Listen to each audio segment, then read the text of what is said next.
Spoilers for episode 6 of Percy Jackson. So we finally got the Lotus Casino episode of Percy Jackson, and I think that this is one of the most anticipated episodes in the whole series that we've finally gotten now. But it's also really interesting because they are so clearly changing what we think is going to happen. And spoilers for those who haven't read the books, if you're just watching the show and want to go through it organically, don't listen to any more of this, go away. The main big change with the Lotus Casino itself is that the lotus flowers are being pumped through the air. So Percy, Annabeth and Grover don't have to ingest anything in order for time to go really, really fast. Or really slowly, depending on how you look at it. But we've seen the show change the main conflict of an obstacle that they faced before. In the show, when Percy and Annabeth go through the Tunnel of Love in episode 5, they're faced with the chair that Hephaestus created to trap Hera in.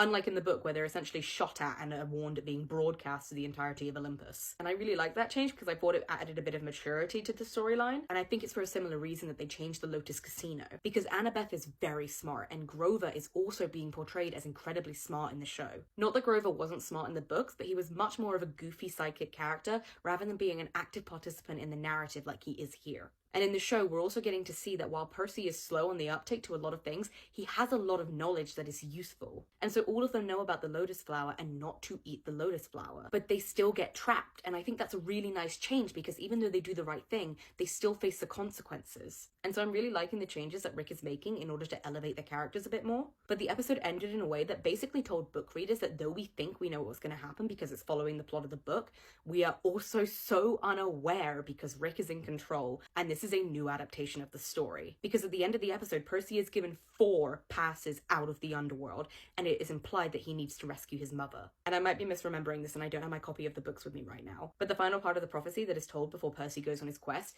is that he will fail to save what matters most in the end. And in the books, this ends up being his mother, because he is only given 3 passes out of the underworld, so he takes him, Annabeth, and Grover out. And that was him essentially failing to save what matters most in the end, his mother. But in this scenario, he has the ability to save his mother. So what does he fail to save in the end? What does he fail to save that matters most? I think it's so genius because even as book readers, we are still being kept on our toes while we watch the show. But what does he fail to save?